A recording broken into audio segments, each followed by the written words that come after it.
Thanks, everyone. This is the Ask April and Cindy series, and I'm April. And I'm Cindy, and this is the first of our series of travel tips, so welcome. Thanks for joining us, everyone. This is April and Cindy with our travel tips series that we've been regularly doing on Monday nights. So tonight we're talking about making the best of holidays and festivals when you travel. So I guess we'll just get started. Thanks for joining me again, Cindy. Good to see you. Good to see you also.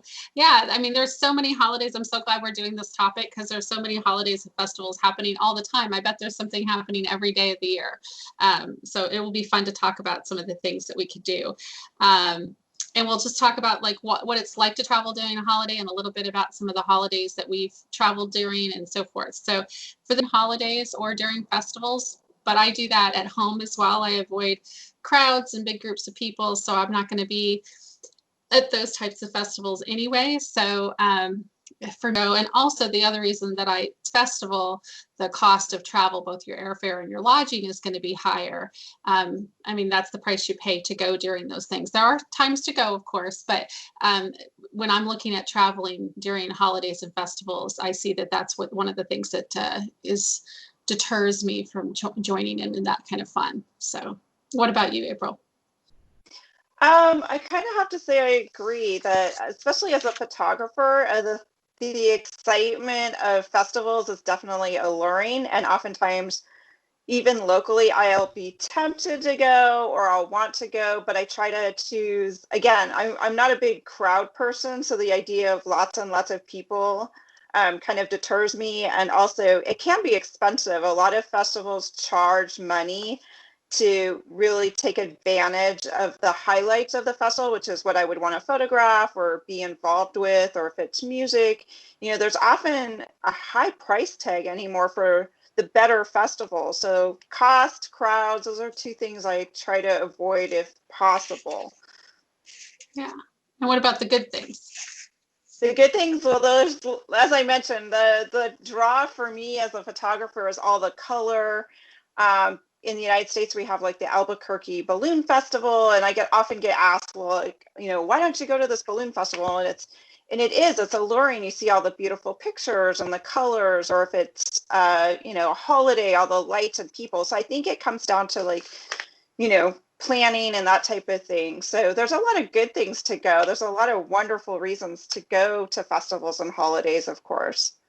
Right. And that's how I feel. I mean, I would choose, if I were picking holidays and festivals to go. I mean, there's obviously a couple that are on my bucket list of things that I have done in the past where I have, braved the crowds and done it anyway and the expense, because I really wanted to have that particular experience. Right.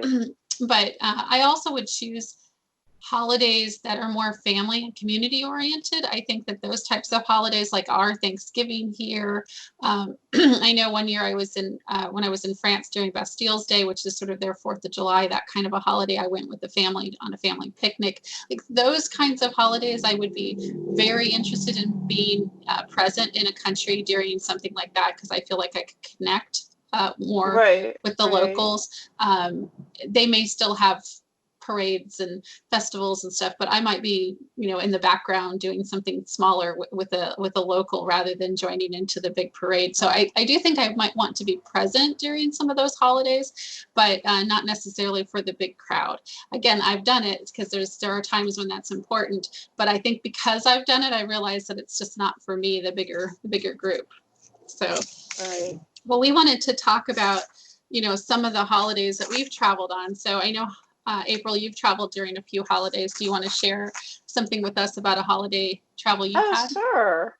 Sure. I mean, like you said too, I think it comes down to the desire. There's certain holidays that really appeal to me. I unexpectedly, I've been Dickens growing up in the United States. A lot of the Christmas traditions that I value so much with my family are based, having never visited England. I was looking at the airfares at the Christmas time period, and one day at work, literally on a spur of the moment, I looked at a flight and called my husband and said, we're going to London and I'm buying the ticket now.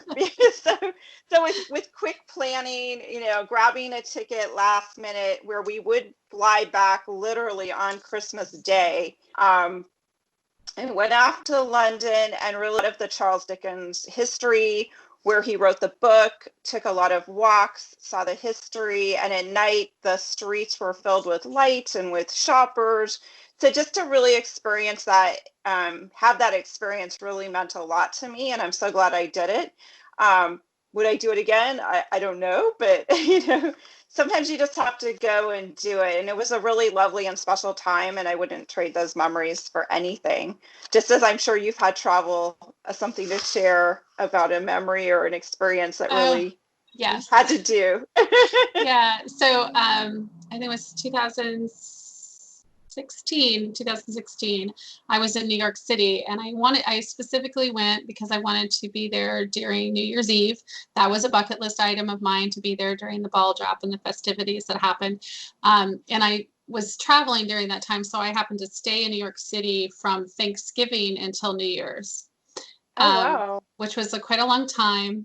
And I will tell you that the New Year's Eve event was the low light of the rest of the time. I think like any big city, or even being anywhere where they really decorate and they really get into it, New York City absolutely gets into the whole festival. There, Thanksgiving Day parade was going on, the lighting of the tree at Rockefeller Center, the Macy's parade. Yeah, the Macy's parade, but there's also the windows. I can't remember. I think it's the Macy's shop that does the windows. So they really do, like, they go over the top with a lot of that stuff. And so just walking down the street in the middle of the day or the early evening, when the crowds are kind of a little less, in the decorated area, and there's a little snow on the ground. It was beautiful. I absolutely adored being in New York City during Christmas time. I would encourage anybody to do that, even if you're not there during Christmas or New Year's.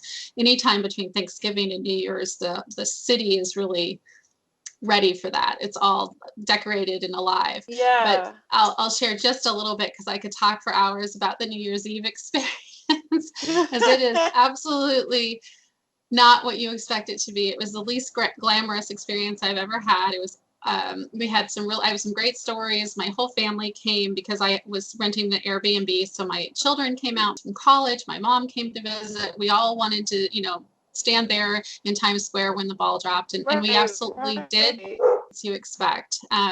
Unfortunately, you're really just in the crowd. We didn't get to experience most of the stuff that people see on television. When you watch it on television, there's those, to get a purview to that, you pay thousands of dollars for tickets to be that close. They're not that far back, honestly. I mean, I could see the ball drop and we could see the stage, but we couldn't hear anything. They don't project the music back. So we were just standing there all night long for hours and hours and hours. Oh my God. We got to know each other really well. It was your family and friends for 6 or 8 hours. And again, it was an experience. I have some great stories. I won't go into all that, but I wouldn't encourage anybody to do that unless, again, it's on your bucket list. And if it's on your bucket list, great. And if it's on your list and you have a little extra money to spend, and you can pay for the tickets, but like I said, they're thousands of dollars. When I looked at buying tickets for something that was a little closer, it was anywhere from $800 to $2,000 to get, close.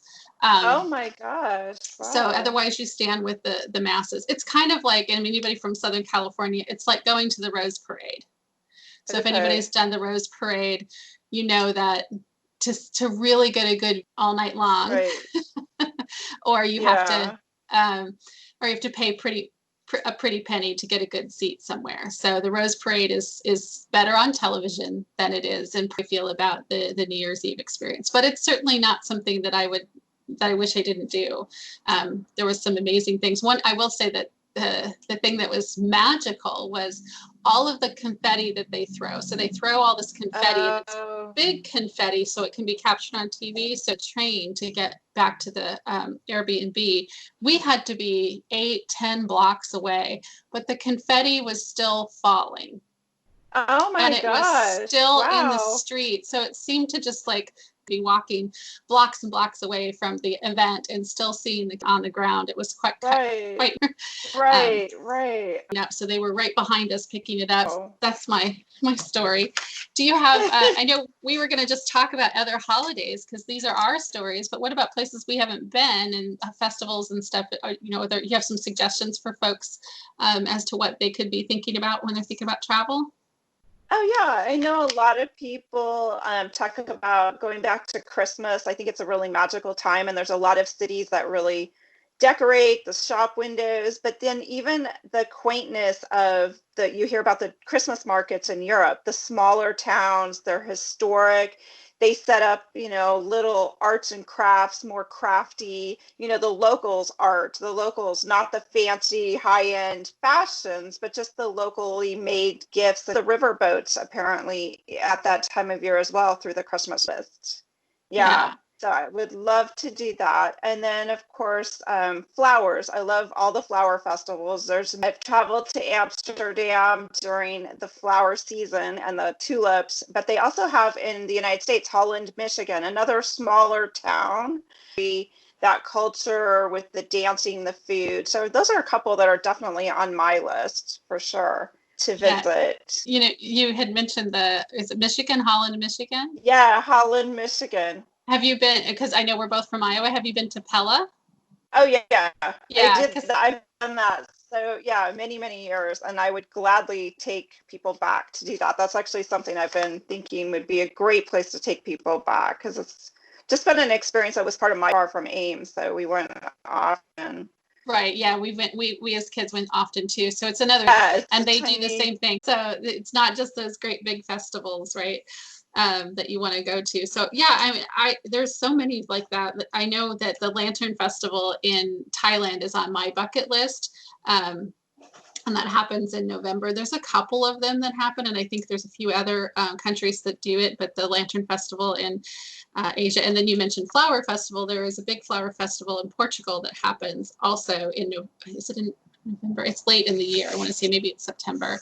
Um, that is on my list of things to do. But where are some of the unusual holidays? Because one of the things that there's the traditional go at Christmas, go during Oktoberfest, go during Chinese New Year. There's a lot of those Right. things. But looking at the list of things, they throw oranges at each other.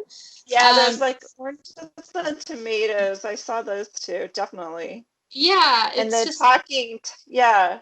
And I know in California too, we have a lot of food festivals. Like there's the Garlic Festival in Gilroy. There's the Strawberry Festival right. just over in along the coast. So lots of big food festivals, but actually they don't throw strawberries. So throwing the tomatoes I just might find be that more interesting. Yes. is a thing. I mean, it's similar to the Holi Festival in India where they throw colored chalk at you, but it's a happiness thing, right? Right. And that's I would rather have color. I'm not sure how I feel about being pelted with oranges either. um, but And there's a another place, go ahead. yeah, there's lots of. Oh, I was going to say Carnival in Venice is on my bucket list as well because just the color, the people dressed up in the costumes. It's supposed to be old city, and the people you mean. So Carnival in Venice, Italy, and that's in February generally. Yeah, and a big fan of the innocence of it with children and the costumes and so forth. And I've seen a few of those here in Los Angeles. I would really love to go to Mexico for the Day of the Dead because there's so much dressing up, and I think the opportunity is there, and that's not Right. too far at being just in Mexico. So that's a place that's on my list too. Let's And see. then Scotland has the Fringe Festival in Edinburgh in August. And I know when I was in Scotland, they talked a lot about it.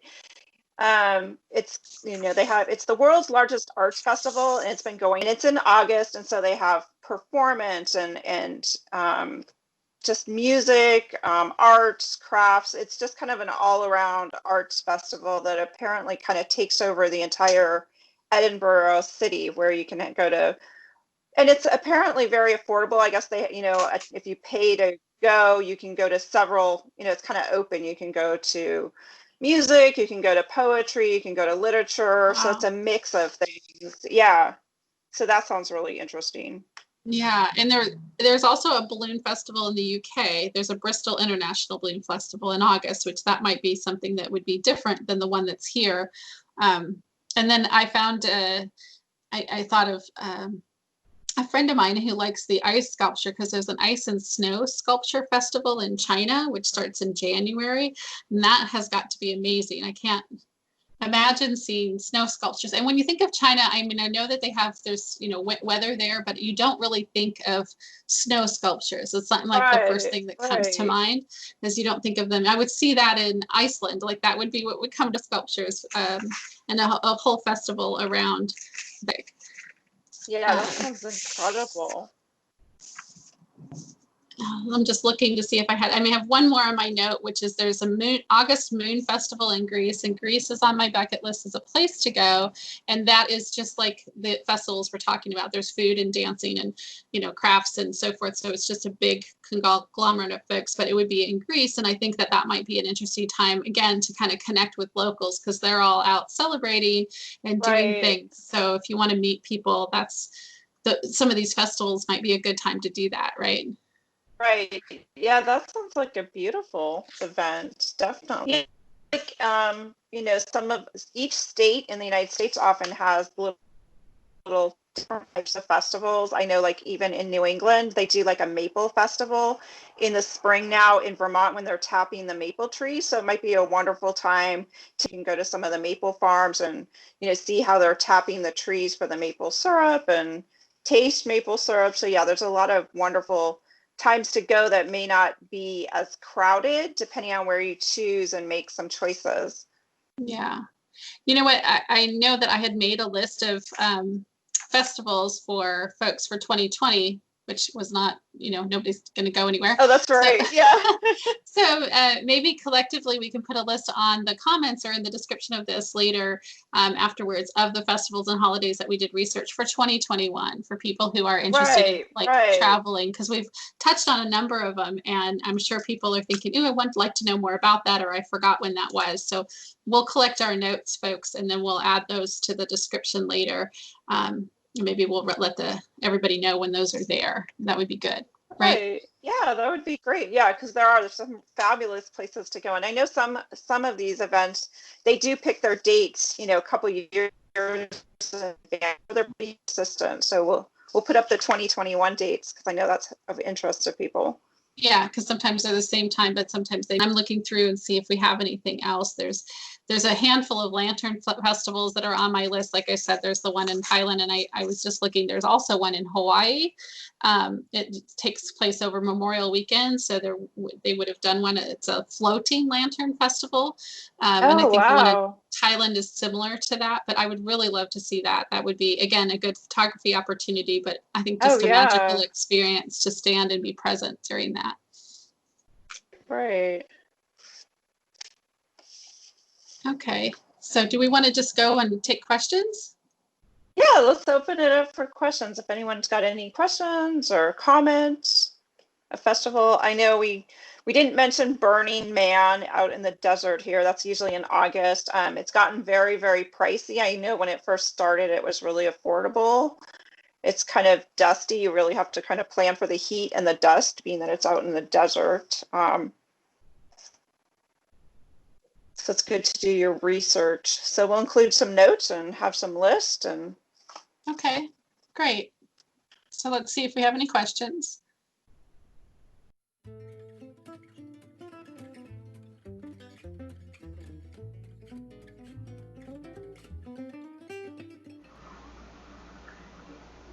Okay, so while we wait to see if anyone has any questions, we can talk maybe a little bit about what we do when we're planning for festivals and that sort of thing. April, did you have some thoughts on that? Yeah, I think it's really important if you're considering a festival, especially even for next year, if there's something that interests you. You might want to consider what the type of festival is, like if it's a flower festival, if you really want to go to the biggest flower festival, say in Amsterdam, the Keukenhof Gardens, look at the dates, look at lodging, secure those things first, like tickets and lodging, actually first, because some places the lodging can book up fast, but if you, maybe the large crowds and the cost is kind of like, that's a little much, like, especially with tulips or even with balloon festivals, there's many places where you can enjoy that same festival in a smaller area. Like I know we were talking about Pella, Iowa, Holland, Michigan.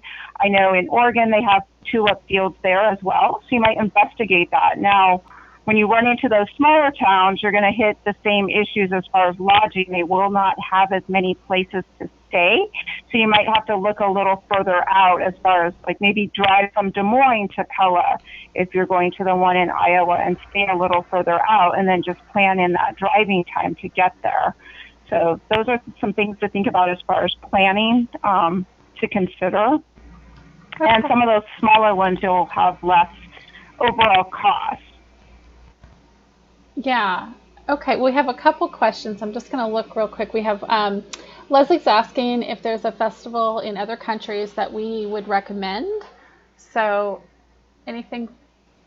April? Oh, yeah. There's a lot of great festivals. I think it depends on your interests. If you're into photography, I highly recommend like the Tulip Festival in Amsterdam. I've been to that. It's really worthwhile.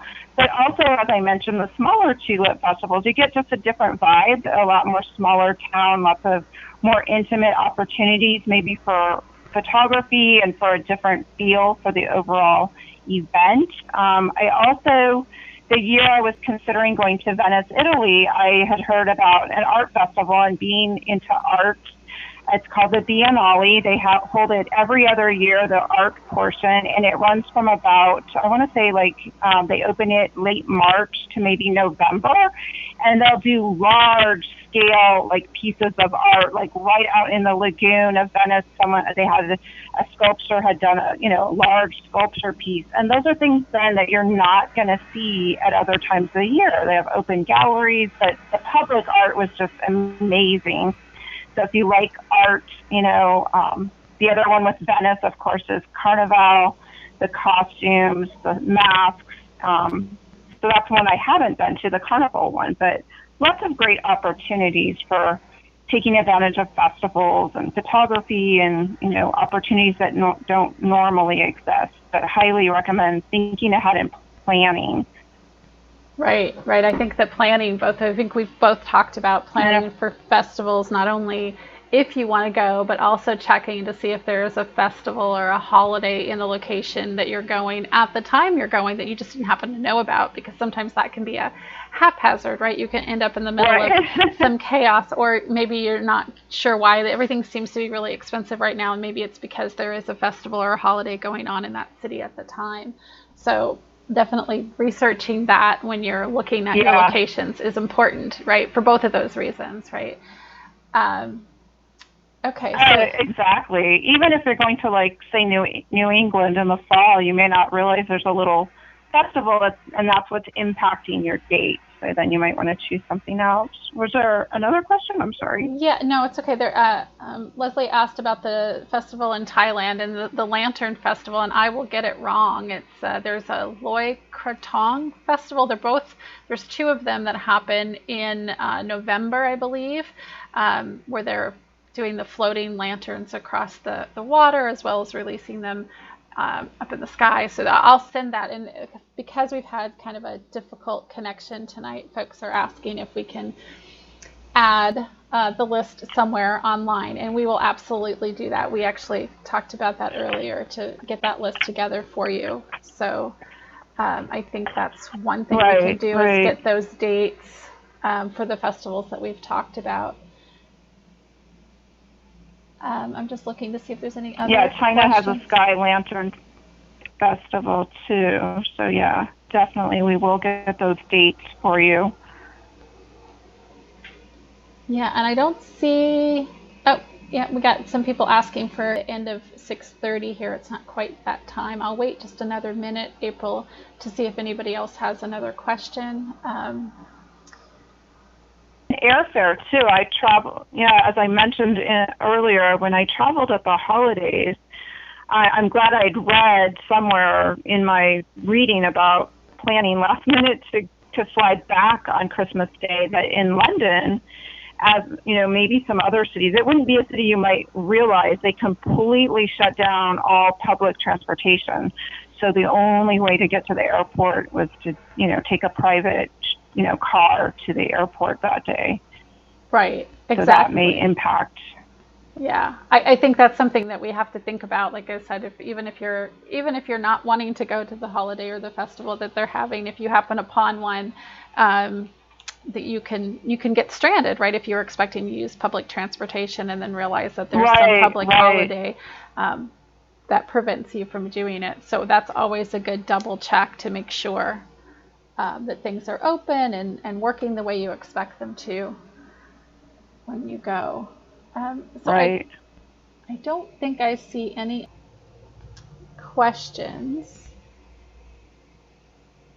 So I think we'll just go ahead and we can sign off, April, here at the end. And we'll email folks with the link to the festivals that we've been talking about in the holidays. Right. And I will also send out a link to this recording once it's published, so it'll be as well. So if anybody wants to go back and re-listen, please like and subscribe to our channel down below. Thanks everyone for joining us tonight. So look forward to seeing you on Wednesday. Oh, that's right. Thanks. I'm going to disconnect. Thanks. All right. Thanks.